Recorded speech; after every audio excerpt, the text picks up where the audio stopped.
স্বৰ্গত থকা আমাৰ পিতৃ ঈশ্বৰ, তুমি যুগে যুগে অনন্ত কাললৈকে থাকোতা ঈশ্বৰ, তাৰ কাৰণে ধন্যবাদ। তুমি মানুহক নিজৰ প্ৰতিমূৰ্তিৰে সৃষ্টি কৰি কুশলে ৰাখিছিলা, কিন্তু মানুহ অবাধ্য হৈ পাপ কৰিলে আৰু অপথে গ'ল। আৰু অপথে যাবৰ কাৰণে, মন্দ কৰ্ম কৰিবৰ কাৰণে নানান ধৰণৰ উপায় বিচাৰিলে।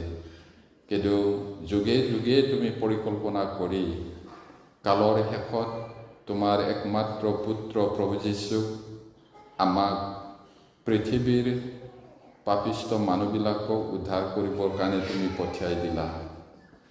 তোমাৰ একমাত্ৰ পুত্ৰ যীশুৰ কাৰণে ধন্যবাদ। আৰু আমাৰ ত্ৰাণকৰ্তা প্ৰভুৱে নিজকে শূন্য কৰি মানুহ ৰূপ ধাৰণ কৰি এই পৃথিৱীলৈ আহিছিলে, আৰু আমাৰ কাৰণে তেওঁ মুক্তিপণ হ'ল আৰু তেওঁ নিজৰ প্ৰাণকে দিলে। আৰু সেই যীশুখ্ৰীষ্টৰ তেজত বিশ্বাস কৰাৰ দ্বাৰাই আজি আমি সৃষ্টিকৰ্তা ঈশ্বৰৰ পুত্ৰ বুলি গণিত হৈছোঁ। প্ৰভু, মণ্ডলীৰ সকলোৰে ওপৰত তোমাৰ অনুগ্ৰহ হওক। আৰু যিসকলে আহিব পৰা নাই, কিছুমানে জ্বৰ নৰিয়াৰ কাৰণে হ'ব পাৰে, কিছুমানে এৰাব নোৱাৰা কামৰ কাৰণে, কিছুমানে পৰীক্ষিত হোৱাৰ কাৰণে, যিয়ে নহওক প্ৰভু, তুমি তেওঁলোকক আটাইকে অনুগ্ৰহ কৰা। আৰু ইয়াত গোট খোৱা সকলোৰে ওপৰত তোমাৰ অনুগ্ৰহ হওক। শাস্ত্ৰীয় বচন বুজিবলৈ আমাৰ আটাইৰে মন মুকলি কৰা প্ৰভু। পবিত্ৰ আত্মা ঈশ্বৰ, তুমি শিক্ষা দিয়া আমাক শাস্ত্ৰৰ পৰা। প্ৰাৰ্থনা যীশু নামত খুজিছোঁ, আমেন।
আমি যোৱা সপ্তাহত চাইছিলোঁ ঈৰ্ষা, এনভি, জেলাচি, এই কথাটো।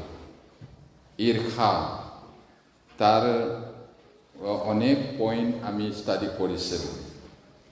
এনভি, সেইটো নিজৰ যিটো নাই, আনৰ কিবা এটা আছে, তাক নোপোৱাৰ কাৰণে ঈৰ্ষা। আৰু অসূয়া, নিজৰ যিটো আছে কেনেবাকৈ হেৰাব নেকি, এনেকুৱা। এতিয়া মই থোৰতে আকৌ সোঁৱৰাই দিব বিচাৰিছোঁ, যোৱাবাৰ আমি কি চাইছিলোঁ। 1 নম্বৰতে আমি চাইছিলোঁ ঈৰ্ষাৰ ভয়ানকতা। ঈৰ্ষা বহুত ডেঞ্জাৰাছ হয়। এইটো বেমিজালি ঈৰ্ষা হ'ল বেমিজালি আৰু কুকৰ্মৰ মূল। দ্বিতীয়তে আমি চাইছিলোঁ ঈৰ্ষা হ'ল খং ৰাগ আৰু ক্ৰোধতকৈও বেছি নিষ্ঠুৰ। তৃতীয়তে চাইছিলোঁ ঈৰ্ষা হ'ল এক শয়তানৰ ফল আৰু ঐশ্বৰিক জ্ঞান নহয় ঈৰ্ষাটো। চতুৰ্থতে আমি চাইছিলোঁ ঈৰ্ষা হ'ল এক আন্ধাৰৰ কৰ্ম, শয়তানৰ কাম হয় ঈৰ্ষাটো। পঞ্চমত চাইছিলোঁ ঈৰ্ষা হ'ল এক মানসিকতাৰ চিন। যদি ঈৰ্ষা হিংসা সেইটো কৰি থাকে তেতিয়াহ'লে তেওঁবিলাক আত্মিক নহয়, মানসিক হয়। মানসিক মানে ঈশ্বৰক নজনা মানুহবিলাক স্বাভাৱিক মানুহ মাত্ৰ, মানসিক পাপৰ কাম। 6 নম্বৰত ষষ্ঠতে চাইছিলোঁ ঈৰ্ষা হ'ল শাৰীৰিক। ঈৰ্ষাই শাৰীৰিক নৰিয়াত পেলায়। যদি কাৰোবাক ঈৰ্ষা কৰি থাকে, অসূয়া কৰে বা হিংসা কৰি থাকে, তেওঁৰ শৰীৰটোও বেমাৰী হৈ যায়। শাস্ত্ৰত সেইটো আমি চাইছিলোঁ। সপ্তমত আমি চাইছিলোঁ যে ঈৰ্ষাই আত্মিক বৃদ্ধিত ব্যাঘাত কৰে, বাধা দিয়ে। যদি ঈৰ্ষা কৰি থাকে তেতিয়াহ'লে এইটো বাধা দিয়ে, আত্মিক জীৱনত বাঢ়িব নোৱাৰে। আৰু ঈৰ্ষাৰ উদাহৰণ বাইবেলত ভাই ভাইৰ মাজত, ভনী ভনীৰ মাজত ঈৰ্ষা আছিলে। সেইটো কথাটো আমি চাইছিলোঁ, ভাই ভাইৰ মাজত ঈৰ্ষা, তাৰপিছত ভনীবিলাকৰ মাজত ঈৰ্ষা, জগতৰ নিযুক্তি বা চাকৰি বাকৰিৰ ক্ষেত্ৰত নিজে নাপালে আনে পালে তাক চাই ল'ম এইটো কথাও আমি চাইছিলোঁ। তাৰপিছত ঈৰ্ষাটো ধৰ্মীয় স্থানতো থাকেই কৈছে। ধৰ্মীয় স্থান মানে মণ্ডলীত মিছন কাম কৰা কৰ্মচাৰীবিলাকৰ মাজতো এইটো ঈৰ্ষা। ধৰ্মীয় স্থানত দুষ্টতা আছে বুলিও বাইবেলত আছে। এতিয়া ঈশ্বৰৰ কাম কৰা মানুহবিলাকৰ মাজতো দুষ্টতা আৰু ঈৰ্ষাটো থাকে, যিটো থাকিব নালাগে, সেইটো চাইছিলোঁ। তাৰপিছত যেতিয়া ঈশ্বৰে দাউদক আশীৰ্বাদ কৰিছিলে আৰু তেওঁ গলিয়াথক বধ কৰি ঘৰলৈ ঘূৰি অহা সময়ত সকলো তিৰোতাবিলাকে, গাভৰুবিলাকে জয়ধ্বনিৰে গান গাইছিল আৰু দাউদক প্ৰশংসা কৰিছিলে। দাউদে মাৰিলে অযুতক আৰু চৌলে মাৰিলে হাজাৰ হাজাৰক। সেইটো কথাত বেয়া পাইছিলে। তাক কিয় প্ৰশংসা কৰিব লাগে, মইহে ৰজাটো, এই বুলি সেইটো ঈৰ্ষা। তাৰপিছত আজি আমি চাব বিচাৰিছোঁ এদিনাখন জোহনে, মানে যীশুৰ শিষ্য জোহনে কি কৈছে যে আমাৰ লগত অহা নাই, কিন্তু যীশুৰ নামত তেওঁ ভূত খেদিছে, ভাল কাম কৰি আছে, আমাৰ লগত নাহাৰ কাৰণে বাধা দিছোঁ বুলি কৈছে। কিন্তু প্ৰভুৱে কি কৈছে, যিবিলাক আমাৰ ফলীয়া সেইটো আমাৰ এগেইনষ্ট হ'ব নোৱাৰে, বাধা দিব নোৱাৰে, নালাগে বুলি কৈছে। এইটো লোকে লিখা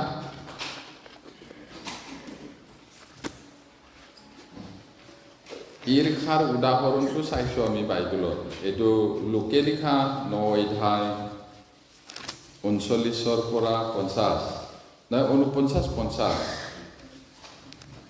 Luke, Gospel Luke chapter 9 verse 49 to 50.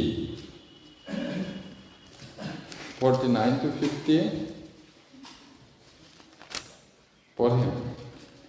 তেওঁ এই কথা কওঁতেই নামঘৰৰ গৰাকীৰ তলৰ পৰা কোনো এজনে আহি তেওঁ ক'লে, তোমাৰ জীয়েৰা মৰিল, গুৰুক আৰু দুখ নিদিবা।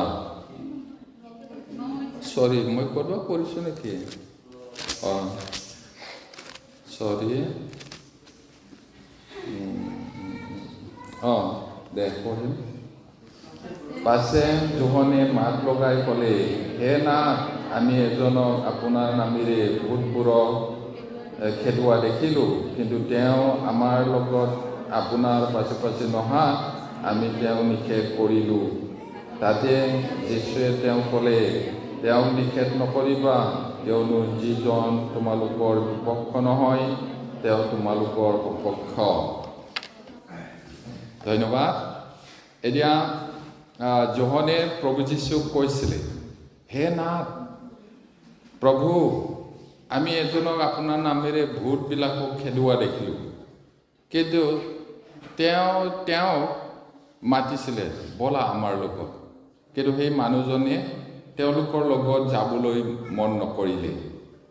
সেইকাৰণে তেওঁক বাধা দিলে, তুমি এইটো কাম কৰিব নালাগে যদি আমাৰ লগত নাহে।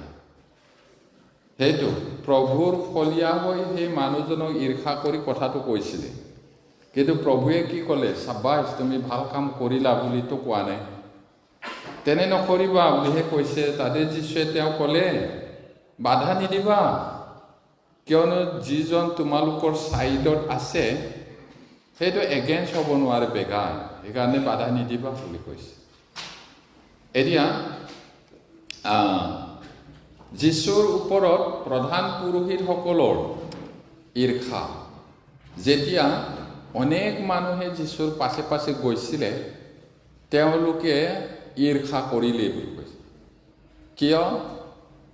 যীশুৰ পাছত যদি সকলো মানুহে যায়, তেতিয়াহ'লে তেওঁলোকক সন্মান নকৰিব আৰু তেওঁলোকক মানুহে ফল' নকৰিব। এইটো মান সন্মান সা সুবিধা যিটো পাইছিলোঁ, যদি যীশুৰ পাছত যায় আমাৰ আটাইবোৰ নাইকিয়া হৈ যাব। সেইকাৰণে ঈৰ্ষা কৰিছিলে কৈছে। মাৰ্কে লিখা 15 অধ্যায়, Gospel Mark chapter 15 verse 10. 15 verse 10.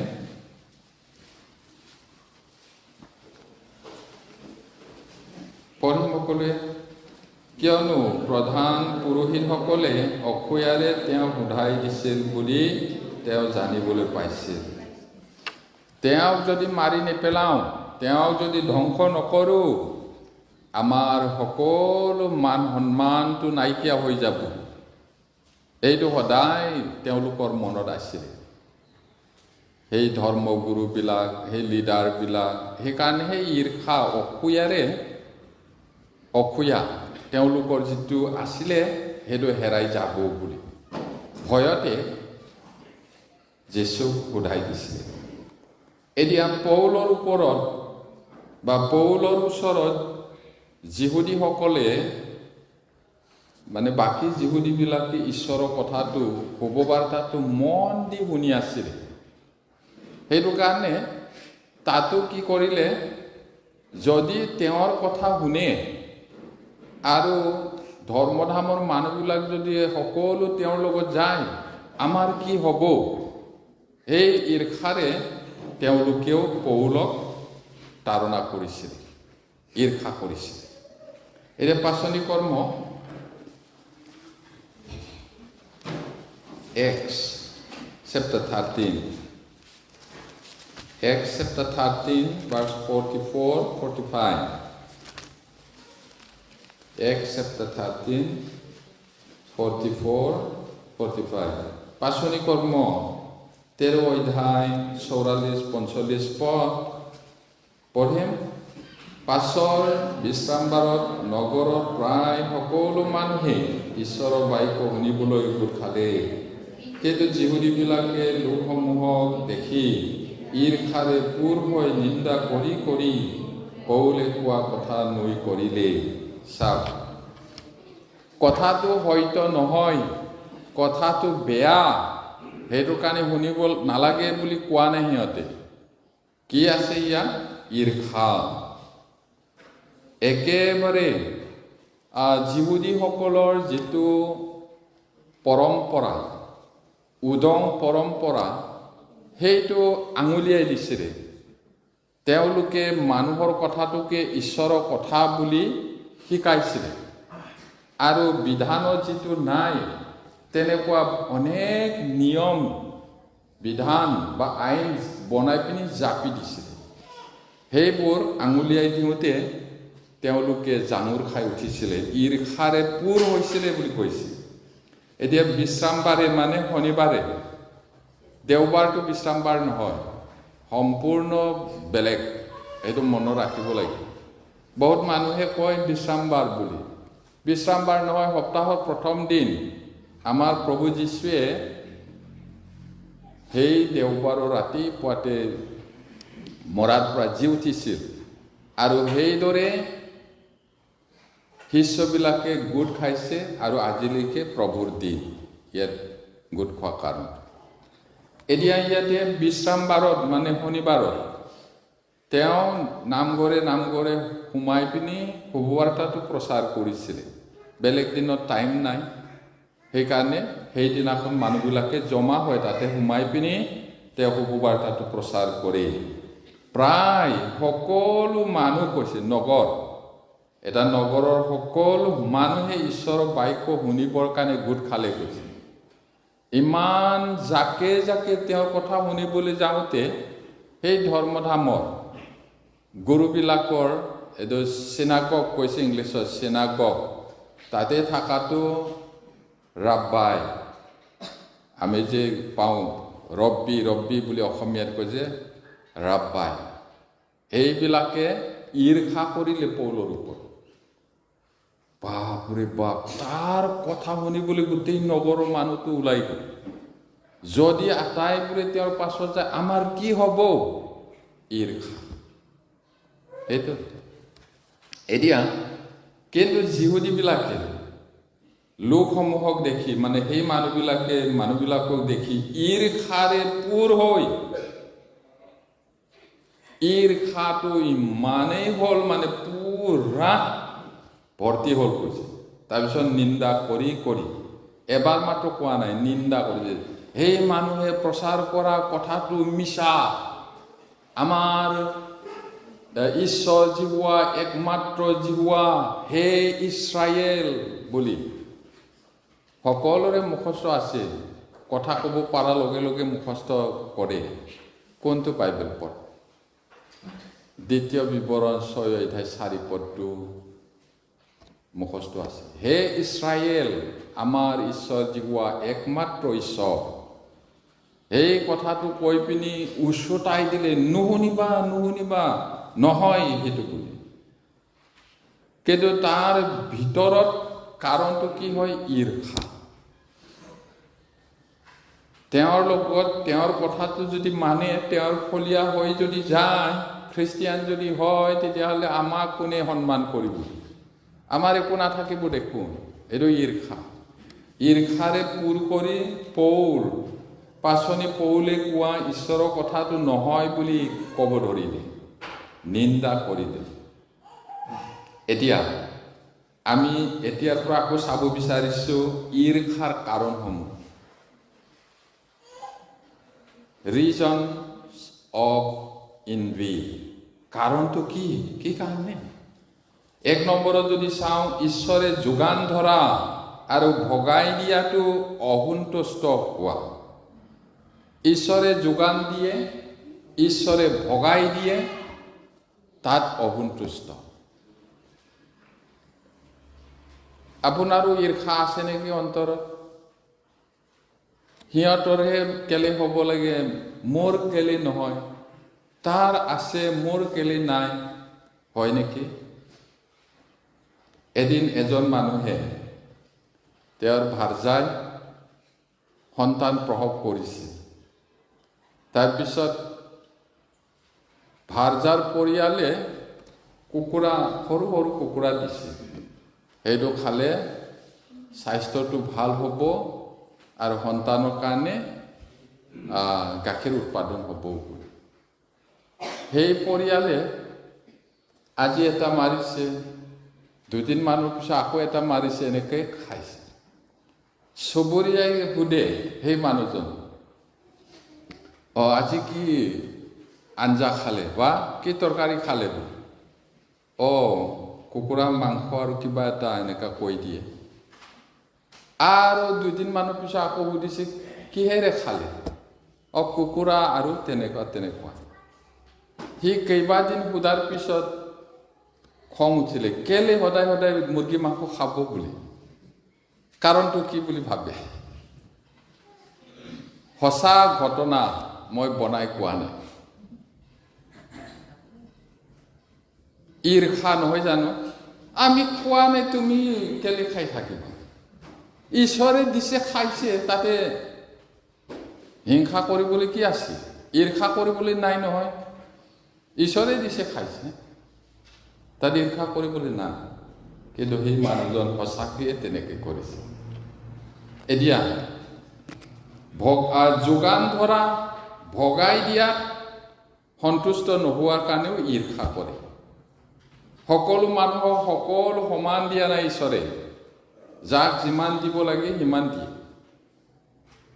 মোৰ নাই কাৰোবাৰ ভাইৰ আছে কাৰণে ঈৰ্ষা কৰিব লাগে এনেকুৱা নহয় যি দিছে তাতে সন্তুষ্ট হ'ব লাগিব নহ'লে পাব এতিয়া আমি চাওঁ মথিয়ে লিখা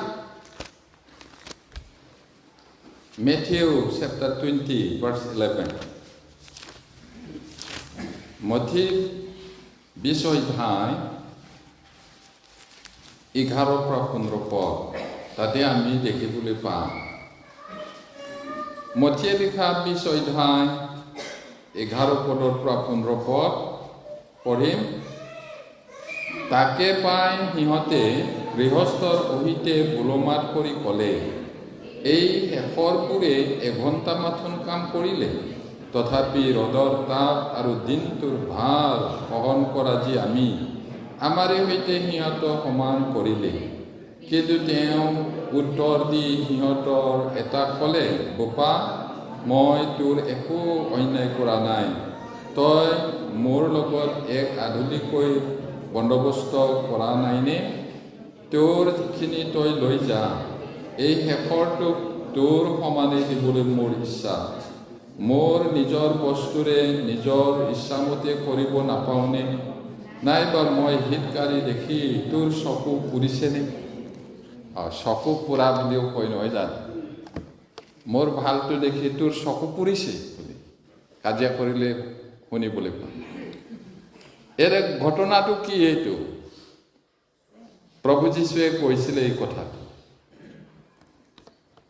আজিকালিও আৰু তাহানি যুগতো ইয়াত এইখিনি জাগাত মই দেখা নাই ডিব্ৰুগড়ত থাকোঁতে চক আছে তাতে লেবাৰবিলাক ৰাতিপুৱা জমা হয় যাক মানুহ লাগে সিহঁতে ৰাতিপুৱাতে আহে একেবাৰে ৰাতিপুৱা 5টা 6টাৰ ভিতৰত কাৰণ 8টা মানৰ পৰা কামত লাগি যায় তাতে জমা কি কথা মই কেতিয়াবা ভাবিছিলোঁ কি হয় ইয়াত মানুহ ইমান জমা হয় পিছত গম পাইছোঁ মোক 2জন লাগে আৰু কিমান হ'লে কাম কৰিবা মোক বোলে 5জন লাগে 10জন লাগে এনেকুৱা লৈ যায় সেই সময়তো বাইবেল যুগত তেনেকুৱা এটা নিয়ম আছিলে বহুত মানুহৰ ধনীবিলাকৰ দ্ৰাক্ষা বাৰী আছিলে আঙুৰৰ খেতি আৰু কি খেতি আছিলে তাতে বন্দবস্ত কৰে ইয়াত এজন মালিকে এক আধলি দিম দেই দিনটোত হাজিৰাটো বুলি হ'ব গ'ল তাৰপিছত দুপৰীয়া আহিছে মানুহবিলাক কাম কৰা নাই এনেই আছে সেই জাগাতে তোমালোকে এনেই কেলে আছা ব'লা মোৰ আঙুৰ খেতিলে দ্ৰাক্ষা বাৰীলে কিমান দিব 1 আধলি তাৰপিছত বেলিটো ডুবিব আৰু বেছি সময় নাই সেই সময়তো মালিকে দেখিছে এনে অনাই বনাই ফুৰিছে কিছুমান মানুহ তোমালোকে কেলে এনে দিনটো নষ্ট কৰিছা কাম বন নকৰাকৈ এনে ফুৰি আছা ব'লা মোৰ খেতিলে কিমান দিব 1 আধলি তাৰপিছত বেলিটো ডুবিলে সেই ৰাতিপুৱা আহা কেইটাই কি ভাবিলে আমি দিনটো ৰ'দৰ তাপত কপালৰ ঘাম মাটিত পেলাই কাম কৰিলোঁ আমাক বেছি দিব এই বুলি ভাবিছে তাৰপিছত মালিকে পইচাটো দিলে হাজিৰাটো যিবিলাক প্ৰথম আহিছে তেওঁলোকক প্ৰথমে দিলে 1 আধলি তাৰপিছত আকৌ দুপৰীয়া আহাটোও 1 আধলি সেই লাষ্টত যিটো বেলি ডুবি সময়ত আহিছিলে তেওঁলোককো দিলে এগাদুলি। তেতিয়া সেই প্ৰথম মানুহবিলাকে ভাবিছিলে আমাক বেছি দিব, সেইকাৰণে খং উঠিছিল সিহঁতে। সেইকাৰণে প্ৰভুৱে মালিকে কি কৈছে, ইয়াত ঈশ্বৰ আৰু মানুহ। এতিয়া তেওঁলোকে কৈছে ৰ'দৰ তাপ আৰু দিনটোৰ ভাৰ সহন কৰা যি আমি আমাৰে সৈতে সিহঁতক সমান কৰিলে, সেইটো অন্যায় হৈছে দেই। গোটেই দিনটো ইমান কষ্ট কৰিলোঁ, এক আদলিহে দিলে। তাৰপিছত মালিকে কি কৈছে, কিন্তু তেওঁ উত্তৰ দি সিহঁতৰ এটা ক'লে, কোনোবা এজনক ক'লে, বোপাই মই তোমাৰ একো অন্যায় কৰা নাই, তই মোৰ লগত এক আধুলিতকৈ বন্দোবস্ত কৰা নাইনে? এক আধুলিত দিম বুলি বন্দোবস্ত কৰা নাছিলোঁ জানো? কৰিছিলে। তেতিয়া তোৰখিনিত তই লৈ যা, এই শেষৰটোক তোৰ সমানেই দিবলৈ মোৰ ইচ্ছা। মই তোমাক অন্যায় কৰা নাই, দিনটো এক আধুলিত দিম বুলি বন্দোবস্ত কৰিছোঁ, এক আধুলি দিছোঁ, আৰু সেই শেষৰ মানুহজনক মই তোমাৰ সমানেই দিবলৈ ইচ্ছা কৰিছোঁ। তোমাৰটো তুমি লৈ যোৱা, সি তাতো লৈ যাব। আৰু লাষ্টৰটো কি, তাকো সেই এক আধুলিয়ে দিবলৈ মন। এতিয়া মালিকে কি কৈছে 15 পদৰ, এইটো ইণ্টাৰেষ্টিং। মোৰ নিজৰ বস্তুৰে নিজৰ ইচ্ছামতে কৰিব নাপাওঁনে? তাৰ ৰাইট আছে। এক আধুলি বন্দোবস্ত কৰি আধা আধুলি দিয়া হ'লেতো অন্যায় হ'লেহেঁতেন, কিন্তু এক আধুলিটো এক আধুলি দিছে, আৰু দুপৰীয়াত আহাটোকো এক আধুলি দিছে, লাষ্টৰটোকো সি এক আধুলিয়ে দিছে, তো অন্যায় কৰা নাই। তেতিয়া কি কৈছে, মোৰ নিজৰ বস্তুৰে নিজৰ ইচ্ছামতে কৰিব নাপাওঁনে? নাইবা মই আনক সহায় কৰি ভাল কৰাত তোৰ কাৰণে তোৰ চকু পুৰিছেনে? সেইটো এতিয়া ঈশ্বৰেও আমাক তেওঁৰ সন্তানবিলাকক সমানে নিদিয়ে। সকলো একে সমান শিক্ষিত নহয়, সকলো মানুহ ওখটো একেই নহয়, চেহেৰাও একেই নহয়, টকা পইচা আৰ্জিব পৰা গুণটোও একে নহয়, একেবাৰে বেলেগ। কাৰোবাক অলপ বেছি দিছে, কম দিছে, তাতে ঈৰ্ষা কৰিবলৈ নাই। ঈশ্বৰক ধন্যবাদ দিব লাগে। যদি ঈৰ্ষা কৰে পাপহে হ'ব। ঈশ্বৰে নিজৰ সম্পত্তিৰে যেনেকুৱা ইচ্ছা তেনেকুৱা কৰিব নোৱাৰেনে? আমাৰ কমপ্লেইন কৰিবলৈ আমি কোন? আমি একো নহয়। এতিয়া ঈৰ্ষাৰ দ্বিতীয় কাৰণ ভয় আৰু নিৰাপত্তাহীনতাৰ ভাৱ। ভয় কৰে আৰু নিৰাপদ নহয় বুলি ভাবে। সেইটো কাৰণে মই অথনি কৈছিলোঁ এই কথাটো, আমি জানো গলিয়াথক মাৰি আহিলে, নহ'লে ইছৰাইল পলেষ্টিয়াবিলাকৰ বন্দী হ'লেহেঁতেন। একেবাৰে ভয়ানক শত্ৰু, আৰু পলেষ্টিয়াবিলাক ইছৰাইলতকৈও বহুত পাৱাৰফুল। প্ৰথম অৱস্থাত ইছৰাইলৰ কমাৰে নাই, তৰোৱাল বনোৱা কমাৰ নাই, কেৱল ৰজা ৰাজকুমাৰ তেওঁলোকৰহে তৰোৱাল আছে, ধনুকাৰ আছে। বাকীবোৰৰ লাঠি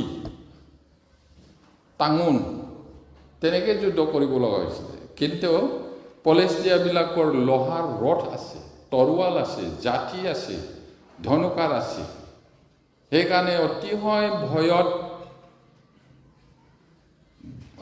পেপুৱা লাগি গৈছিলে। কিন্তু দাউদে মাৰিলে আৰু সেই গলিয়াথৰ মূৰটো কাটি আনিলে। সেইকাৰণে তিৰোতাবিলাকে খঞ্জৰি বিনা কিবা বজাই পিনি ৱেলকাম কৰিছে যুদ্ধবীৰসকলক। সেই সময়তে গাইছে, দাউদে মাৰিলে অযুতক, চৌলে মাৰিলে হাজাৰ হাজাৰক। এইটো কাৰণে অতিশয় খং উঠিলে, কৈছে ঈৰ্ষা কৰিলে, মইহে ৰজা, মোকহে ক'ব লাগে, তাক কেলে ক'লে? ৰাজশাসনৰ বাহিৰে নোপোৱাকৈ আৰু কি থাকিলে? সকলো তেওঁ পালে। এইবোৰ বাইবেলটো চালে বেছি ভাল হ'ব। প্ৰথম চামুৱেল, 1 চামুৱেল chapter 18. Chapter 18, verse 8 and 9.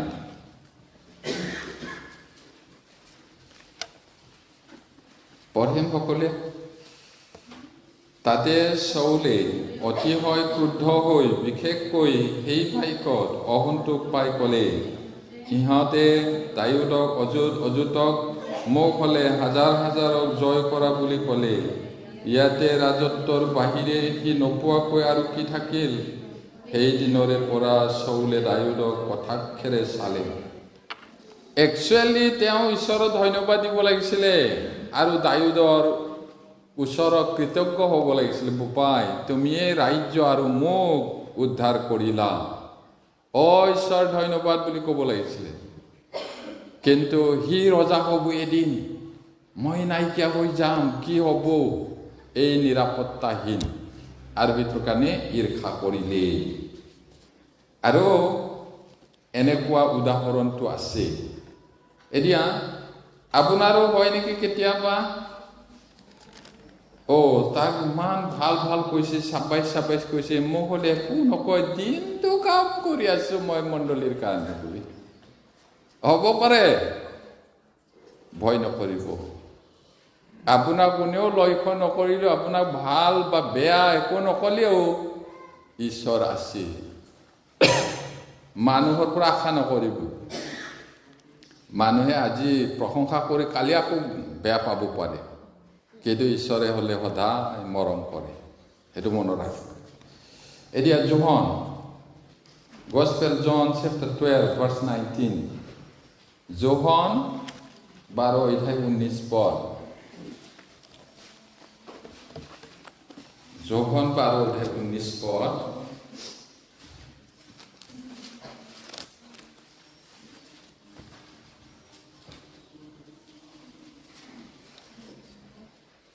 পদ।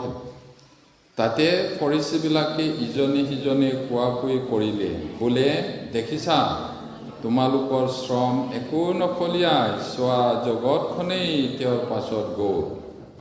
বাপৰে, অলপ ভাবি চাওকচোন প্ৰিয় ভাই ভনীসকল। ফৰিচীবিলাক আছিলে লিডাৰ, তেওঁবিলাক ধৰ্মগুৰু। ফৰিচী এনেই হ'ব নোৱাৰে। 8 দিনত সুন্নত হ'ব লাগিব, বাইবেলটো পুৰা অলমষ্ট মুখস্থ নিচিনা। আৰু কি কৰে সিহঁতে? বিধানটো অলমষ্ট পাৰফেক্ট নিচিনা, মানুহৰ দেখাতহে নহয়, ঈশ্বৰৰ দেখাতহে নহয়, মানুহৰ দেখাত পাৰফেক্ট নিচিনাই পাৰে, কিন্তু ঈশ্বৰৰ দেখাতহে নহয়। আৰু ইমান ধাৰ্মিক জীৱন যাপন কৰে, তেওঁলোকে নিজৰ ঘৈণীয়েক আৰু জীয়েকহঁতৰ বাহিৰে অন্য তিৰোতাৰ চেহেৰা নাচায়। সপ্তাহত 2 বাৰ কেতিয়াও ভাত নাখায়। পাৰিবনে? ইমানবোৰ ধৰ্ম কৰ্ম কৰা স্বত্তেও স্বৰ্গ যাব নোৱাৰে কৈছে কৰ্মৰে। তথাপি এতিয়াও বহুত মানুহ যুঁজি আছে ধৰ্ম কৰ্ম কৰি, ভাল কাম কৰি, দান দি স্বৰ্গ যাম বুলি। ফৰিচীবিলাকে নোৱাৰে যদি কোনে পাৰিব? পাৰফেক্ট হ'ব নোৱাৰে। আৰু এতিয়া কি কৰিলে? যীশুৰ পাছত মানুহবিলাকে যোৱাটো দেখি ঈৰ্ষা কৰিলে আৰু ইজনে সিজনে কথা পাতিলে, বোলে দেখিছানে, দেখিছা তোমালোকৰ পৰিশ্ৰমটো একো ফল নধৰে। মানে যীশুক বাধা দিবলৈ তেওঁলোকে বহুত কষ্ট কৰিছে। চোৱা জগতখনে তেওঁৰ পাছত গ'ল, গোটেই মানুহ যাকে যাকে যীশুৰ কথা শুনিবলৈ তেওঁৰ পাছে পাছে গ'ল। এইটো ভয়তে ঈৰ্ষা কৰিলে, তাক কেনেকৈ মাৰি পেলাব পাৰোঁ চেষ্টা কৰিলে। কাৰণটো দ্য ৰিজনছ অফ ইনভি, এইটো তৃতীয় কাৰণ। কোনে কৰিছে তাক জনাৰ অপাৰগতা। কোনে কৰিছে যিমান দূৰ সিমান জয়যুক্ততাটো প্ৰভুৰহে আৰু তেওঁৰ ৰাইজৰ লাভ। কোনে কৰিছে এইবোৰ এইটো নাজানে, ঈশ্বৰেহে কৰে। ঈশ্বৰে কৰিছে, ঈশ্বৰেহে দিছে, ঈশ্বৰে চলায়। এইবিলাক নাজানিলেতো ইজনে সিজনক বহুত ঈৰ্ষা কৰিব। ঈৰ্ষা। এতিয়া প্ৰথম কৰিন্থিয়া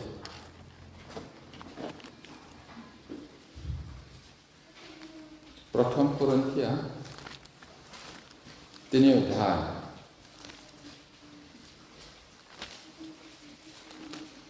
1 Corinthians chapter 3 verses 5 to 9. মই 5 পঢ়িছোঁ। তেন্তে আপল্লো কি, পৌল বা কি, পৰিচাৰকহে? প্ৰভুৱে যিজনক যি পৰিমাণেৰে বিশ্বাস দিলে সেই পৰিমাণেৰে তেওঁলোকৰ দ্বাৰাই বিশ্বাস কৰিলা।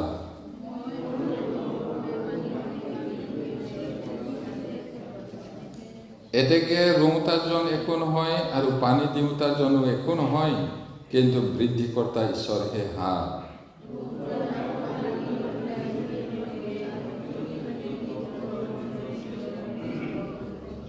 পঢ়িম। কিয়নো আমি ঈশ্বৰৰ সহকৰ্মী, তোমালোক ঈশ্বৰৰ ক্ষেত্ৰ, ঈশ্বৰে সজা ঘৰ স্বৰূপ। বহুত স্পষ্ট, আচৰিত এতে ঈশ্বৰৰ বাক্যটো। এতিয়া কৰিন্থিয়া মণ্ডলীত নানান ধৰণৰ সমস্যা আছিল। অৱশ্যে সেই সমস্যাবোৰৰ কাৰণে আজি আমি অনেক সমস্যা হ'লে মণ্ডলীত শাস্ত্ৰৰ পৰা কেনেকৈ সমাধান কৰিব লাগে তাক জানিব পাৰিছে। এতিয়া তাত সমস্যাটো আছিলে দলভেদ। আমি বহুতবাৰ শুনিছোঁ, শিকিছোঁ, তাতে দল হয়। অলপ শিক্ষিতবিলাকে বেলেগকৈ বহে, ধনীবিলাকে বেলেগকৈ বহে, দুখীয়াবিলাকে বেলেগকৈ বহে, খোৱা বোৱা কিবা এটা কৰিলেও এনেকৈ বেলেগকৈ থাকে। এইটো সম্পূৰ্ণ বেয়া ঈশ্বৰৰ দেখা। বাইবেলে কি কৈছে? চোৱা, সন্তানবিলাকে একেলগে, ভাইবিলাকে একেলগে বাস কৰা কেনে সুন্দৰ বুলি। আচলতে উচ্চ নিচ, সৰু ডাঙৰ এনেকুৱা নাই বাইবেলত, কলা বগা এনেকুৱা নাই। কিন্তু সেই মণ্ডলীত তেনেকুৱাটো তেতিয়াও আছিলে। সেইটোৰ কাৰণে কিছুমানে কৈছে আমি পৌলৰ, কিছুমানে কৈছে আমি আপল্লৰ, কিছুমানে কৈছে তোমালোকৰটো। আমি যীশুৰ শিষ্যবিলাকৰ মাজৰ লিডাৰ পিতৰৰ দল। আকৌ কিছুমানে কৈছে বাদ দিয়ক আপোনালোকৰটো, আমাৰতো স্বয়ং যীশুৰ পাৰ্টি। এনেকুৱা হৈছিলে তাত। আৰু কোনেও কাকো নৰখে, যোনে ধনী সিহঁতে নিজৰ মতে খায়। মণ্ডলীত নকৰিব। আমি গীৰ্জাত আহিলেও, ক'ৰবাত গ'লেও, খোৱা বোৱা সময়তো মিক্স আপ কৰি খাব লাগিব। আৰু গীৰ্জাত বহিলেও মিক্স আপ। কিছুমানটো পাৰ্মানেণ্ট চিট, ইয়াত কেলি বহিছে এনেকুৱা নিচিনা নকৰিব। আমি ভাই হয়। কিছুমান একে মানুহজনৰ লগত মাত্ৰ কথা পাতে, নালাগে তেনেকৈ। ইয়াতে কোৱাটো শুনিছেনে? পৌলে শুনিবলৈ পালে, আৰু পৌলে এই চিঠিখনৰ দ্বাৰাই মণ্ডলী ভাই ভনীবিলাকলৈ উত্তৰটো দিছিলে। আৰু সেই কথাটো কেৱল কৰিন্থিয়া মণ্ডলীৰ কাৰণেহে হয়নে? ঈশ্বৰৰ বাক্যটো সৰ্বযুগৰ সৰ্বকালৰ মানুহৰ কাৰণে লিখা হৈছে। যেনেকৈ যীশুখ্ৰীষ্ট আজিকালি সদা কাললৈকে একে হৈ আছে, বাইবেলখনো একে হৈ থাকিব। বাক্য ঈশ্বৰ, এইটো কৈছে। তেতিয়া তেওঁ ইয়াত মৰমেৰে কোৱা নাই, তেন্তে আপল্লো কি, পৌল বা কি, পৰিচাৰকহে। ইমান কোমল মৰমৰ নহয় এইটো। কি ভাবিছা তোমালোকে? আপল্লো কোন, পৌল বা কি? তোমালোকে যে দল হৈছা, তোমালোকৰ কাৰণে পৌলক ক্ৰুচত দিছিলে নেকি? গোটেইটো পঢ়কচোন, পাব। তোমালোকৰ কাৰণে পৌলক ক্ৰুচত দিছিলে নেকি? ইয়াতে আপল্লো কি? আপল্লো ফেমাছ অৰেটৰ আছিলে, গ্ৰেট স্কলাৰ, ইমান ভালকে শিক্ষা দিয়ে বাইবেল পণ্ডিত আছিলে। সেই আপল্লোৱে নতুন জন্ম নোপোৱা সময়তো বাইবেলৰ পণ্ডিত হয়। তেওঁ কাৰেক্টলি শিক্ষা দি আছে, কিন্তু নতুন জন্ম পোৱা নাই। সেই সময়ত প্ৰিচিল্লা, আকিল্লা, গিৰিয়েক, ঘৈণীয়েক নতুন জন্ম পোৱা মানুহ পৌলৰ লগত মিছনাৰী কাম কৰিছিলে। এদিন আপল্লোক লগ পালে আৰু তেওঁ যে নতুন জন্ম পোৱা নাই, অলপহে বাকী, সেই কথাটো জানি অলপ মাতি লৈ গৈ পিনি কাউন্সিলিং কৰিছিলে। আৰু তেতিয়া সি পাৰফেক্টলি বুজিলে, তাৰপিছত ঈশ্বৰৰ কাম কৰিছে। সেইকাৰণে তেওঁ গ্ৰেট স্কলাৰ, মহান পণ্ডিত হয়, বাইবেলটো ভালকে শিক্ষা দিব পাৰে। সেইকাৰণে মানুহবিলাকে কৈছে আমি তেওঁৰ হয়। আকৌ পৌল কম নহয়, পৌলটো মহান মিছনাৰী হয়, পাচনি। তেওঁ ভালকে শিক্ষা দিব জানিলে কি হ'ব? পৌলে আচৰিত ধৰণে সুবাৰ্তাটো প্ৰচাৰ কৰাৰ কাৰণে আমি নতুন জন্ম পাইছোঁ। সেইকাৰণে আমি তেওঁৰ, সেইটো কথা। এতিয়া পৌলে কৈছে আপল্লো কি? পৌল বা কি? পৰিচাৰকহে, কাম কৰোঁতাহে, চাৰ্ভেণ্টহে হয়, চাকৰহে। প্ৰভুৱে প্ৰতিজনক যি পৰিমাণে বিশ্বাস দিলে, আপোনাক দিয়া বিশ্বাস, মোক দিয়া বিশ্বাস সকলো সমান নহয়। কিন্তু যিদৰে বিশ্বাস দিলে সেইদৰে, সেই পৰিমাণে তেওঁলোকৰ দ্বাৰা তোমালোকে বিশ্বাস কৰিলা। পৌলে প্ৰচাৰ কৰি নতুন জন্ম পালে মানুহবিলাকে, তাতে মই বুলি কোৱা নাই। তাৰ পৰা গুচি গ'ল বেলেগ জেগাত প্ৰচাৰ কৰিবলৈ। আপল্লোটো স্কলাৰ হয়, ভালকে বাইবেলটো জানে। এনেকে ভালকে তন্ন বাইবেলৰ কথাটো শিক্ষা দিলে মানুহবিলাক আত্মিক জীৱনত বাঢ়িব। সেইটো তাৰপিছত কি কৈছে? মই ৰুলো। পৌলে ইমান ক্লিয়াৰকে কৈছে, মই ৰুলো মানে সুবাৰ্তাটো প্ৰচাৰ কৰিলো আৰু তোমালোকে নতুন জন্ম পালা। আপল্লোৱে পানী দিলে মানে পৌলে যোৱাৰ পিছত ঈশ্বৰৰ বাক্য, ঈশ্বৰৰ বাক্যটো পানী কৈছেনে না? বাক্য কঠীয়াও কৈছে, পানীও হয়। সেইটো তেওঁ পানী দিলে মানে শিক্ষা দি দি দি তেওঁলোকৰ আত্মিক জীৱনত বহুত তুলিলে। তাৰপিছত কি কৰিলে? ঈশ্বৰেহে বঢ়ালে। ৰোওঁতা, পানী দিওঁতা একো নহয়, যিজনে বঢ়ায় সেই ঈশ্বৰহে আচল। সেইটো কৈছে। এতেকে ৰোওঁতাজন একো নহয়, পানী দিওঁতাজনো একো নহয়, কিন্তু বৃদ্ধিকৰ্তা ঈশ্বৰহে হাত। সেইটো কৈছে। ৰোওঁতা আৰু পানী দিওঁতা সেই দুয়ো এক। প্ৰতিজনে নিজৰ কৰ্মৰ দৰে নিজৰ বেচ পাব, পুৰস্কাৰটো পাব কৈছে। পাচনি পৌলে তেওঁৰ কৰ্ম মতে পুৰস্কাৰ পাব, আপল্লোৱে তেওঁৰ মতে পাব, পিতৰে তেওঁৰ মতে পাব। আপুনি, মই, আমিও আমাৰ কৰ্ম মতে পুৰস্কাৰটো পাব। পুৰস্কাৰৰ কথাই কৈছে, পৰিত্ৰাণ নহয়। তাৰপিছত কিয়নো আমি ঈশ্বৰৰ সহকৰ্মী, তোমালোক ঈশ্বৰৰ ক্ষেত্ৰ। এতিয়া কি বুলি ক'ব? পাচনি, মিছনাৰী, প্ৰচাৰক, পাষ্টৰে হওক, এভাঞ্জেলিষ্টে হওক, চাকৰ হয় কাৰ? প্ৰভু যীশু। তেওঁবিলাক একো নহয় নহয়, জাষ্ট প্ৰভু যীশুৰ দাস্য কৰ্ম কৰিছে, চাকৰ। এতিয়া আমি ঈশ্বৰৰ লগত কাম কৰা মানুহে হয় চাকৰ। তোমালোক ঈশ্বৰৰ ক্ষেত্ৰ মানে পথাৰ, মণ্ডলীটো হ'ল পথাৰ। তাৰপিছত ঈশ্বৰে সজা ঘৰ নিচিনা, এইটো কৈছে। এতিয়া আমাৰ মাজতো হয়তো কিছুমানৰ এনেকুৱা ভাৱনা থাকিব পাৰে, মই সেই পাষ্টৰকহে ভাল পাওঁ, নহয় বোলে এইটোকে ভাল পাওঁ, নহয় বোলে সেই প্ৰচাৰকটোৱে বহুত ভাল। একো নহয়, চাকৰহে। কোনোবাই ৰুলে, কোনোবাই পানী দিছে, বঢ়াওঁতা জন হ'ল ঈশ্বৰ, তেওঁহে আচল। তেওঁকহে ভয় কৰিব লাগে, তেওঁৰ কথাহে মানি চলিব লাগে, সেইটো কথা। এতিয়া ঈৰ্ষাৰ কাৰণ চতুৰ্থতে, ধাৰ্মিকতাৰ শিক্ষাত নহয়, ব্যৱসায় আৰু বিষয়বস্তুৰ মনোমালিন্য।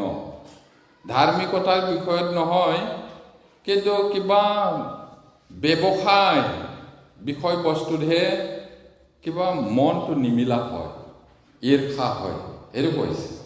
এতিয়া প্ৰথম তিমথী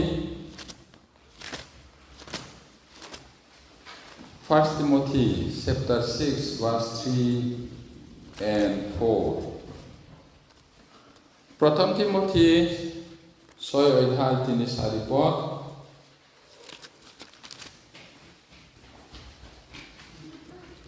পঢ়ে।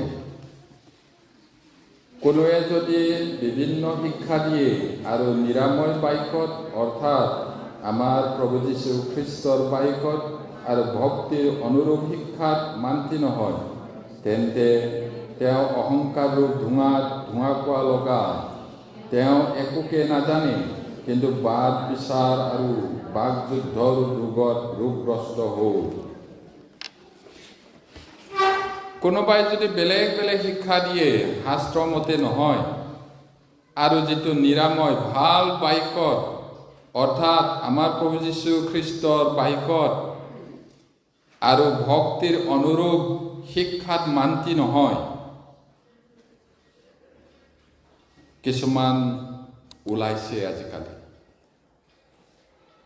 এইটো এনেকুৱা হ'ব নালাগে, এইটো এনেকৈহে হ'ব লাগিছিলে বুলি বাইবেলটো নিজৰ লাভ অনুসাৰে, নিজৰ ইচ্ছা অনুসাৰে ব্যাখ্যা কৰে। এইটো মাৰাত্মক বিপদজনক কথা। এতিয়া নাজানিও নিজকে বহুত পণ্ডিত বুলি দেখুৱাব বিচাৰে, এইটো বহুত বিপদজনক। এতিয়া কি কৈছে ইয়াত 4 পদত, যদি সেই মানুহবিলাক বিভিন্ন শিক্ষা যদি দিয়ে আৰু ঈশ্বৰৰ নিৰাময় বাক্যত, প্ৰভু যীশুৰ বাক্যত ভক্তিৰ অনুৰূপ শিক্ষা যদি মান্তি নহয়, নামানে, তেতিয়াহ'লে সেই মানুহবিলাক অহংকাৰ ৰূপ ধোঁৱা কোৱা লগা। অহংকাৰ। শয়তানক কেলে শয়তান কৈছিলে, শয়তানক কেলে স্বৰ্গৰ পৰা খেদিলে, অহংকাৰৰ কাৰণে।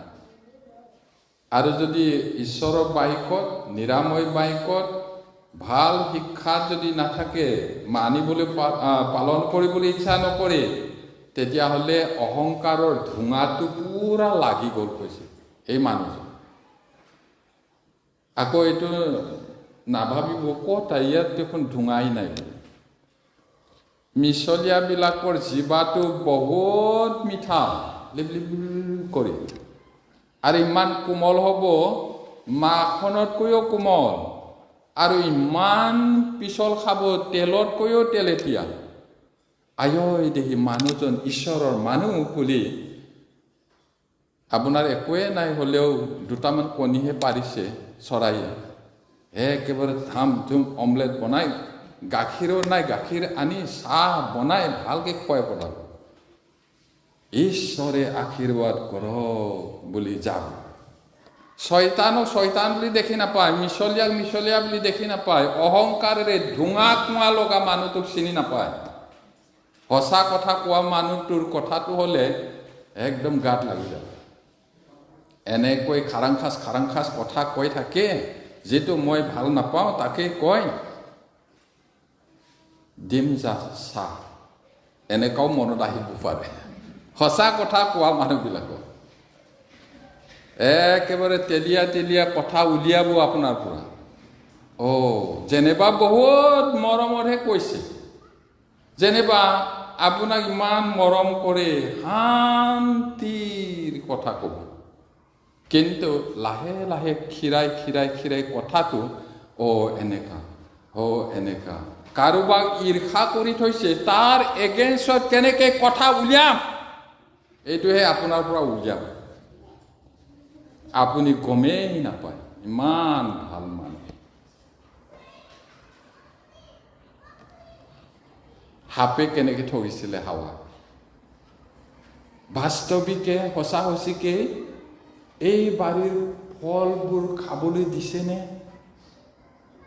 হয় দিছে খাবলৈ দিছে কিন্তু বাৰীৰ মাজত এটা গছ আছে সেই গছৰ ফলটো হ'লে নেখাবাও নুচুবাও বুলি ঈশ্বৰে কৈছে মৰিব নুচুবা বুলিতো কোৱা নাই আৰু হাৱাক ডাইৰেক্ট কোৱা নাই ঈশ্বৰে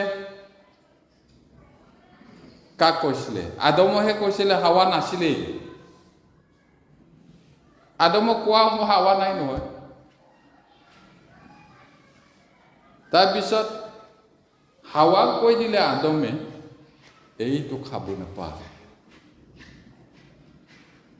ঈশ্বৰে কৈছে খালে মৰিব এতিয়া চুবও নালাগে বুলি কথা কৈ দিলে শয়তান বহুত টেঙৰ আচলতে অসমীয়াত ইমান ধুনীয়াকৈ লিখিছে দৰাচলতে তোমালোকে নমৰা নহয় ঈশ্বৰৰ নিচিনা ভাল বেয়া জ্ঞান জানোতা হ'ব আমিতো ঈশ্বৰক দেখা নাই আদম আৰু হাৱাই দেখিছে আচৰিত সেই ঈশ্বৰৰ নিচিনা হ'ব বুলি কোৱাটো কিমান ভাল লাগিলে নহয় জানো না কেনেকুৱা ভাল লাগে আদম আৰু হাৱাই ঈশ্বৰে দেখিছে আচৰিত হয় আমিও এদিন দেখিম বেছি দিন নাই আৰু আগা পিছা দেখিমগৈ সোনকালে না কেনেকুৱা ভাবে আশা আছেনে নাই দেখিম বুলি ফেচ টু ফেচ দেখিম অনন্তকাল ঈশ্বৰৰ লগত থাকিম কিমান আচৰিত হ'ব শয়তানে ধুনীয়াকৈ গিফ্ট বান্ধি অনা নিচিনা আনি পিনি ভালটোহে কৈছে বিপদটো কোৱা নাই যদি আগতীয়াকৈ ক'লেহেঁতেন শয়তানে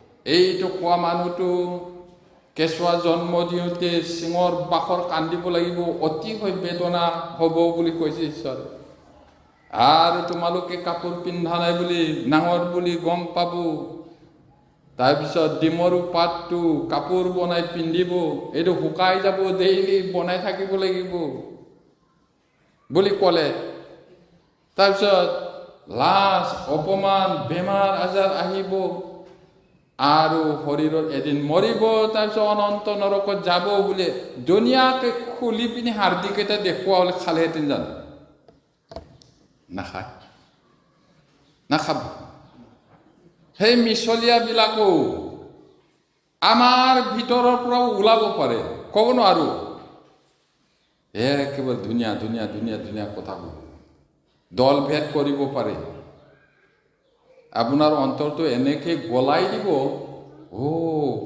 আপুনিহে সঁচা ভুল নাযাব শাস্ত্ৰটো চাব সেইটো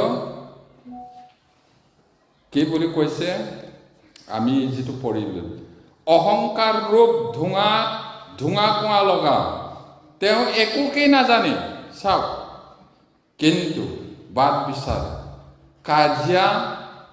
কাজিয়া বেমাৰত ৰোগীয়া মানুহ কৈছে কি কৈছে বাদ বিচাৰ আৰু বাক যুদ্ধৰ ৰোগত ৰোগগ্ৰস্ত হ'ল এনেকুৱা মানুহ গতিকে সাৱধান প্ৰিয় এতিয়া আমি চালোঁ ৰিজনছ অফ ইনভি মানে ঈৰ্ষাৰ কাৰণ এতিয়া আমি অলপ সময় চাম আমাক যদি মানুহে ঈৰ্ষা কৰে কি কৰিব ৰিয়েকশ্যনটো মোক এনেকুৱা কৈছে এনেকুৱা দিম নেকি এই বাইদেউ আপুনি বুলিহে দে মই হোৱা হ'লে চুলিত ধৰি চুচুৰালেহেঁতেন মোক এনেকুৱা কচোন এনেকুৱা কৰিবনে কেনেকুৱা ধেত আপুনি কেনেকৈ থাকিলেও মই হ'লে নাকত দি গুৰি কৰিলেহেঁতেন বোলে। এনেকুৱা কৰিব নেকি? এতিয়া কি কৈছে? ভিতৰত ঈশ্বৰৰ বাক্যটো আছে, পবিত্ৰ আত্মাটো আছে। সেই পবিত্ৰ আত্মাৰ অধীনত থাকিব লাগিব আমি, তেওঁৰ কথাটো মানিব লাগিব। তাৰ উদাহৰণটো আমি দেখিবলৈ পাওঁ। গীতমালাটো চাওকচোন, পটাপট চাওঁ। গীতমালা 105, Psalms 105 verse 19। গীতমালা 115:19 পদ।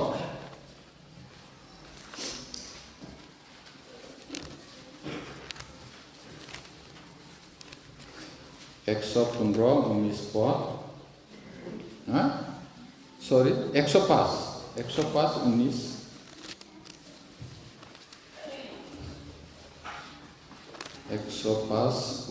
105 verse 19 পঢ়িম। তেওঁৰ বাক্য সিদ্ধ নোহোৱালৈকে জিহুৱাৰ বাক্যই তেওঁ পৰীক্ষা কৰিলে। এতিয়া উদাহৰণ, আপোনাক যদি কোনোবাই ঈৰ্ষা কৰে, আপুনি প্ৰতি ঈৰ্ষা কৰিব নালাগে। কিন্তু কি কৰিব লাগে? যোচেফৰ কথা, যোচেফক নিজৰ ভাই ককাইবিলাকে অন্যায় কৰিছিলে, ঈৰ্ষা কৰিছিলে। কিন্তু তেওঁৰ বাক্য মানে ঈশ্বৰৰ কথাটো সিদ্ধ নোহোৱালৈকে ঈশ্বৰৰ বাক্যই তেওঁ পৰীক্ষা কৰিলে। কি কৈছিলে ঈশ্বৰে? সপোন দেখিছিল নহয়, পথাৰত থাকোঁতে দাদাহঁতৰ 10টা মুঠিয়ে মোৰ তাত সেৱা কৰিলে বুলি, 11টা মুঠি। তাৰপিছত আকৌ এদিন দেখিলে বেলি আৰু জোন, 11টা তৰাই তেওঁ সেৱা কৰিলে। সেই বাক্যটো সিদ্ধ নোহোৱালৈকে তেওঁ বাধ্য হৈ থাকিল আৰু ঈশ্বৰৰ বাক্যই তেওঁ পৰীক্ষা কৰিলে। তাৰপিছত পাচনি কৰ্ম 7 অধ্যায়, পাচনি কৰ্ম 7 অধ্যায়। তেওঁ বহুত অন্যায়কৈ বিক্ৰী কৰি দিছিলে নহয়, তথাপি তেওঁ প্ৰতিহিংসা কৰা নাই, প্ৰতি ঈৰ্ষা কৰা নাই। তেওঁ ঈশ্বৰতহে সমৰ্পণ কৰিছিলে। পাচনি কৰ্ম 7 অধ্যায় 9 পদ, Acts chapter 7 verse 9 পঢ়িম। পাছে সেই পিতৃকল্পতিবিলাকে ঈৰ্ষা মনেৰে মিছৰলৈ নিয়া হ'বলৈ যোচেফক বেচিলে। পিছত মই আজি যেনেকৈ কৈ আছোঁ, ঈশ্বৰৰ বাক্য কোৱা মানুহবিলাকেও সেই কথাটো মনত পেলাইছিল। এতিয়া ঈৰ্ষা, তেওঁ ঈৰ্ষা কৰি ককাইবিলাকে বিক্ৰী কৰি দিলে। কিন্তু যেতিয়া সঁচা সঁচিকৈ তেওঁৰ ভাই আৰু ককাইবিলাকে যেতিয়া তেওঁ সেৱা কৰিছিলে গৈ পিনি মিছৰত, ইজিপ্তত, তেতিয়া সেই কথাটো মনত পৰিছিল। আৰু ককাইবিলাকে বহুতবাৰ কৈছে যে আমাক মাফ কৰক বুলি। দেউতা মৰা সময়তো কৈছিলে, দেউতা মৰিলে, এতিয়া আমাক প্ৰতিশোধ ল'ব, কিয়নো আমি তেওঁ ঈৰ্ষা কৰি বিক্ৰী কৰিছিলোঁ। দেউতাই কৈছে মৰাৰ আগতে, তোমালোকৰ যিটো কুকৰ্ম তাৰ কাৰণে ক্ষমা কৰক বুলি গৈ পেলাই আঁঠু পাৰিবা। এই কথাটো গৈ কওঁতে যোচেফে কান্দিছিলে, বহুতবাৰ কান্দিছে যোচেফে। আপোনাক বিক্ৰী কৰা মানুহ, আপোনাক মাৰ পিত হিংসা কৰা, ঈৰ্ষা কৰা মানুহক পাৰিবনে ক্ষমা কৰিবলৈ? পাৰিব লাগিব প্ৰিয়সকল। এইটোহে খ্ৰীষ্টিয়ান জীৱন।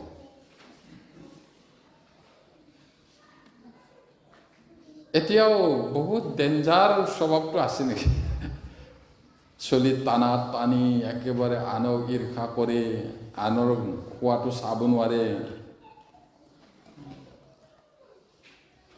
দুখ লগা। তেতিয়া ভাবিব লাগে, সঁচাকৈ মই খ্ৰীষ্টিয়ান হৈ জানো? ইমান খঙাল, ইমান ঈৰ্ষা যদি কৰে, সঁচা জানো মই খ্ৰীষ্টিয়ান? ভাবিব লাগে। খং উঠিলেও দমন কৰিব লাগিব। কিয়? যীশুক চাই পিনি। যীশুক যদি প্ৰভু বুলি কয়, আমাৰ প্ৰভুৱে থাপ্পৰ মাৰা সময়ত তোমাকো মাৰিম কোৱা নাই, নহ'লে 1 ছেকেণ্ডত মাতিব পাৰে। কিমান 72,000 এক্সপাৰ্ট আৰ্মিটো ৰৈ আছিলে, ফটকৈ আহিলে। কিন্তু এইদৰে কৰিলে শাস্ত্ৰীয় বচন সিদ্ধ নহ'ব। আনে আপোনাক ঈৰ্ষা কৰিলে, অন্যায় কৰিলে ধৈৰ্য ধৰিব লাগিব আৰু পিতৃ ঈশ্বৰৰ ওচৰত নিজকে সমৰ্পণ কৰিব লাগিব, আমাৰ প্ৰভুৱে যিদৰে কৰিছে। ঈশ্বৰৰ বাক্য শুনা সময়ত সঁচা দেই, এনেকুৱা ওলাই যোৱাৰ পিছত পাহৰি যায় নহয়। প্ৰেক্টিচ কৰিব লাগিব। সেইটো খ্ৰীষ্টিয়ান জীৱন মানে পিন্ধিব লাগিব যীশু, পুৰণিটো সলাই থৈ। যীশুৱে এইটোৱে কৰিছে। এতিয়া আমি চাওঁ মাৰ্কে লিখা 15 অধ্যায় 10 পদ। আমি যদি যীশুক প্ৰভু বুলি কৈছোঁ, তেতিয়াহ'লে তেওঁৰ কথা মানিব লাগিব প্ৰিয়সকল, নহ'লে এনে ক'ব নালাগে কৈছে প্ৰভু যীশুৱে। Mark chapter 15 verse 10। মাৰ্কে লিখা 15 অধ্যায় 10 পদ। 15 অধ্যায় 10 পদ পঢ়িম। কিয়নো প্ৰধান পুৰোহিতসকলে অসূয়াৰে তেওঁ সোধাই দিছিল বুলি তেওঁ জানিবলৈ পাইছিল। এতিয়া অসূয়া, হিংসা, ঈৰ্ষাৰে সোধাই দিছিল। এই কথাটো গভৰ্ণৰ, বিচাৰকেও গম পাইছিল। এতিয়া প্ৰথম পিতৰ প্ৰভু যীশুক এইদৰে সোধাই দিছিলে, তথাপি তেওঁ নীৰৱে ন্যায় বিচাৰক ঈশ্বৰৰ হাতত সমৰ্পণ কৰিছে। আপোনাক, মোক, আমাক কোনোবা ভাই ভনী হ'ব পাৰে বা জগতৰ মানুহ হ'ব পাৰে, আমাক যদি অন্যায় কৰে ন্যায় বিচাৰক ঈশ্বৰৰ হাতত সমৰ্পণ কৰক। আপুনি নিজে প্ৰতিশোধ ল'ম বুলি নকৰিব, ঈশ্বৰে ল'ব। অন্যায়ৰ প্ৰতিশোধ ঈশ্বৰে ল'ব, নোলোৱা ন। এতিয়া 2 অধ্যায় 19 পৰা 2 অধ্যায় 19 পৰা 1 Peter chapter 2 verse 19 to 23 19 to 23 19 পৰা 23 পদলৈ পঢ়িম। কিয়নো কোনোৱে যদি ঈশ্বৰৰ উদ্দেশ্যে বিবেকৰ কাৰণে অন্যায় ভোগ কৰি দুখ সহন কৰে, তেন্তে সেয়ে গ্ৰহণীয়। কাৰণ পাপ কৰি ভোকো খালে যদি সহন কৰা, তেন্তে তাত কি লাভ, তাত কি প্ৰশংসা আছে। কিন্তু সৎকৰ্ম কৰি দুখ ভোগ কৰিলে যদি সহন কৰা, তেন্তে সেয়ে ঈশ্বৰৰ আগত গ্ৰহণীয়। কাৰণ তাৰ নিমিত্তেই তোমালোক আমন্ত্ৰিত হ'লা, কিয়নো তোমালোক যেন খ্ৰীষ্টৰ খোজৰ অনুগামী হোৱা। এইকাৰণে তেওঁ তোমালোকৰ অৰ্থে দুখ ভোগ কৰি তোমালোকৰ কাৰণে এতিয়া আৰ্হি ৰাখিব। তেওঁ কোনো পাপ নকৰিলে তেওঁৰ মুখৰ কোনো চলনা পোৱা নগ'ল। নিন্দিত হোৱা কালত প্ৰতিনিন্দা নকৰিলে, দুখ পোৱা কালত দাবী ধমকি নিদিলে, কিন্তু ন্যায়ৰূপে বিচাৰ কৰোঁতা জনাৰ ওপৰত ভাৰ দিলে। তেওঁ স্বয়ং ঈশ্বৰ মানুহ হৈ আহিছে। তেওঁ ঠাট্টা, নিন্দা, মস্কৰা, মাৰ কিল খালে। তেওঁ প্ৰতিহিংসা কৰা নাই, দাবী ধমকিও দিয়া নাই। ন্যায়ৰূপে বিচাৰ কৰোঁতা পিতৃৰ ওচৰত তেওঁ নিজকে সমৰ্পণ কৰিলে। আমি প্ৰভু যীশুৰ খোজৰ অনুগামী, আমি তেওঁৰ শিষ্য। গতিকে আমিও ইজনে সিজনৰ মাজত যদি কেতিয়াবা কিবা অন্যায় হয়, ঈশ্বৰে চাব, সেইটো এৰি দিব। আপুনি নিজে প্ৰতিশোধ ল'ম, নিজে বিচাৰ কৰিম বুলি ক'লে ভুল হ'ব পাৰে। ঈশ্বৰক এৰি দিব লাগিব। কেতিয়াবা একেবাৰে অসহ্য নিচিনা হ'ব পাৰে, কিন্তু হ'লেও ঈশ্বৰৰ তাত ঘূৰাই দিব লাগিব। এতিয়া মচীৰ কথা আমি জানো। মচী গণনা পুস্তক 16 অধ্যায়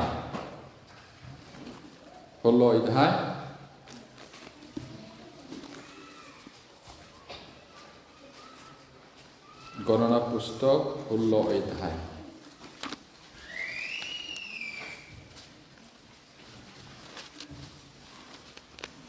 16 অধ্যায় 1-5 মই একটো পঢ়িছোঁ।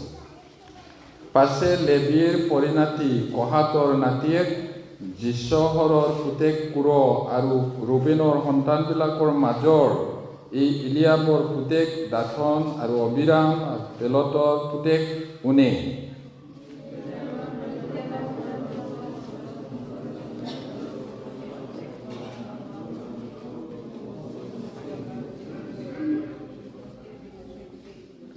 তেতিয়া মচিয়ে তাকে শুনি উভৰি হৈ পৰিল। পঢ়িম 5 পদটো। আৰু তেওঁ পুৰোহক আৰু গোটেই দলক ক'লে, জিহুৱাৰ লোক কোন আৰু কোন পবিত্ৰ, জিহুৱাই তাক ৰাতিপুৱাই জনাব আৰু তাৰ নিজৰ ওচৰ চপাব। তেওঁ যাকে মৰণি কৰিব তাকে নিজৰ ওচৰ চপাব। ইয়াতে মচি আৰু হাৰুন এই দুজনৰ বিৰুদ্ধে ঈৰ্ষা কৰিছিলে ইছৰাইলবিলাকে আৰু তেওঁলোকৰ বিৰুদ্ধে উঠিছিল। তাৰ মেইন লিডাৰটো আছিলে কুৰ, দাথন, অবিৰাম, উনে। আৰু সেইবিলাকে গোটেই লাখ লাখ ইছৰাইলৰ মাজত নাম জ্বলা ফেমাছ লিডাৰবিলাকক লগ কৰি মচিৰ এগেইনষ্টত বিদ্ৰোহ কৰিছিলে। তোমালোকে তোমালোকৰ পদটো ডাঙৰ বুলি ভাবিছা, আমিও পবিত্ৰ, ঈশ্বৰে আমাৰ লগতো কাম কৰে বুলি। তেতিয়া মচিয়ে কান্দি পিনি একেবাৰে উভৰি খাই পৰি প্ৰাৰ্থনা কৰিলে। আৰু কালিলৈ গম পাবা, যিজনক ঈশ্বৰে বাছি লয় এইটো বাছি ল'ব। পিছত সেই 250জন মানুহটো জুয়ে পুৰি মৰিলে। দাথন, অবিৰাম আৰু কুৰ, এই 3জনটো হ'লে গোটেই পৰিয়ালটোৱে মাটিটো ফাটি পৰিব। জীয়াই জীয়াই নৰকলৈ গৈছে বাইবেলত। এইটো তেওঁ প্ৰতিশোধ লোৱা নাই মচিয়ে, ঈশ্বৰৰ হাতত সুধাই দিছে। ঈশ্বৰে বিচাৰ নলয় নহয়, বিচাৰ লয়, তেওঁ নেৰে। আৰু 2টা বাইবেল পদ মাত্ৰ আছে, এইটো আমি চাম। সততা আৰু একাগ্ৰতা জীৱনৰ সকলো ক্ষেত্ৰতে বজাই ৰাখিব লাগে। সত্যতাটো, একাগ্ৰতাটো আমাৰ জীৱনত ৰাখিব লাগে কৈছে দানিয়েলৰ কথাটো আমি পাওঁ। এতিয়া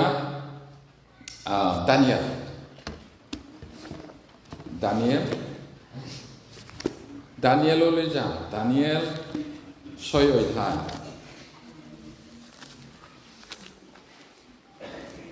দানিয়েল 6 অধ্যায় 3-4 পদ। Daniel chapter 6 verse 3 and 4 পঢ়ে। সেই সময়ত এই দানিয়েলৰ অন্তৰত উত্তম আত্মা থকাত আন 2জন প্ৰধান বিষয়াতকৈ আৰু ক্ষিতিপালবিলাকতকৈ তেওঁ প্ৰধান আছিল।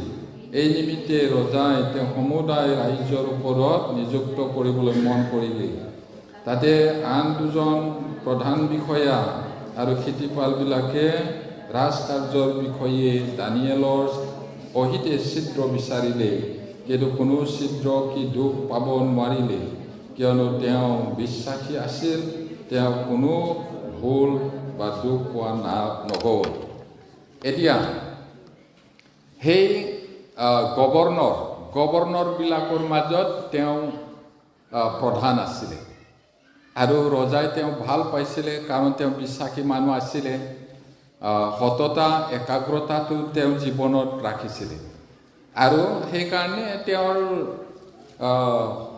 লগৰীয়া গভৰ্ণৰবিলাকে তেওঁক ফচাব বিচাৰিছিলে ঈৰ্ষাৰ কাৰণে আৰু দুখ বিচাৰিছিলে, অফিচিয়েল কামৰ কিবা দুখ পাব নেকি বুলি, কিন্তু একো দুখ পোৱা নাই। সেইকাৰণে কি কৰিছিলে আমি কাহিনীটো জানো।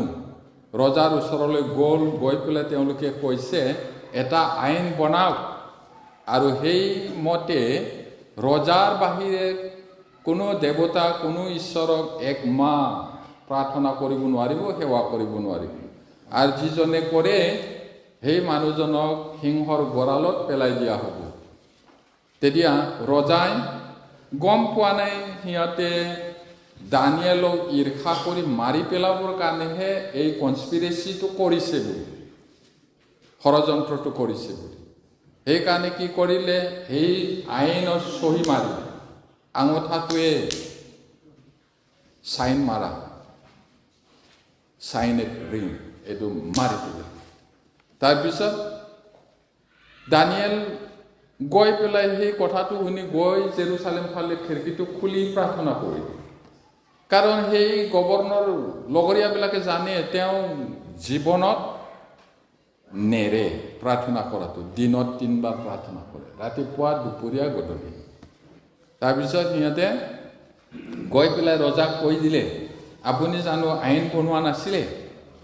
চাওক আপোনাৰ দাগ দানিয়েলে দেখোন প্ৰাৰ্থনা কৰিছে। এটা আইন মতেতো এতিয়া গঁড়ালত পেলাবই লাগিব, সিংহৰ গঁড়ালত। ৰজা বহুত দুখ কৰিলে আৰু যিমান পাৰে চেষ্টা কৰিলে তেওঁক বচাবলৈ গধূলিলৈকে।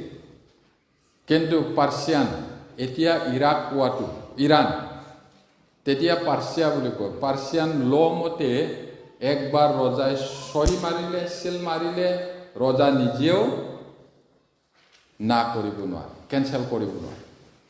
তাৰপিছত গধূলি পেলাই দিলে।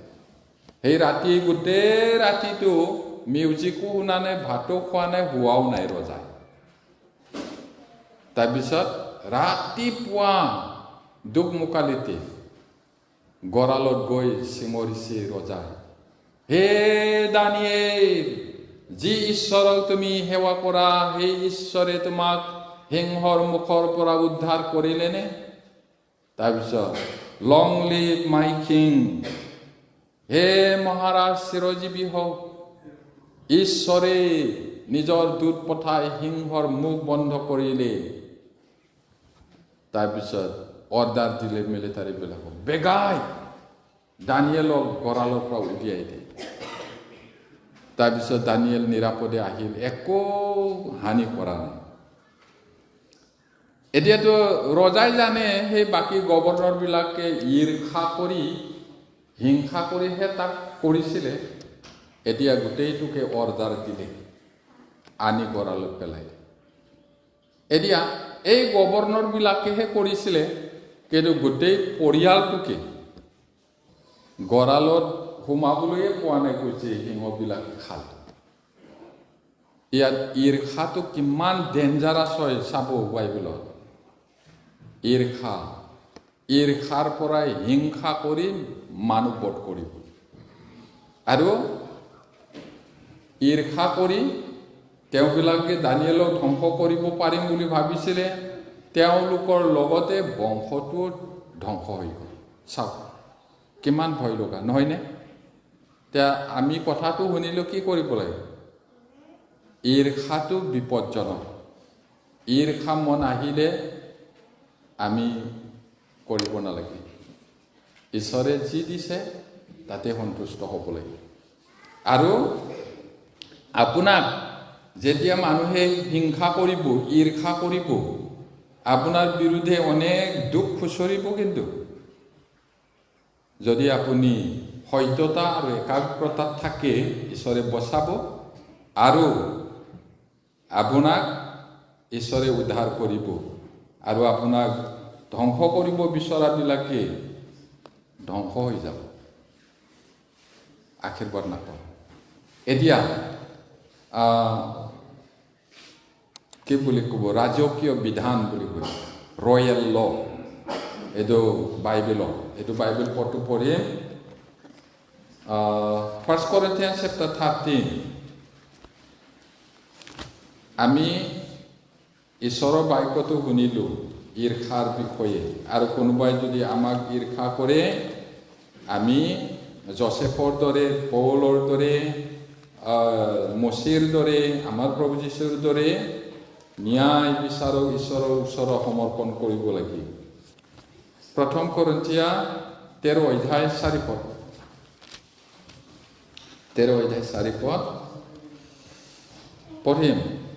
প্ৰেমে অনেক দিন সহে, মৰমো কৰে, প্ৰেমে ঈৰ্ষা নকৰে। গতিকে প্ৰেম, ঈশ্বৰৰ প্ৰেমটো আছেনে আপোনাৰ হৃদয়ত? যীশু খ্ৰীষ্টৰ মৰমটো পালেনে আপুনি?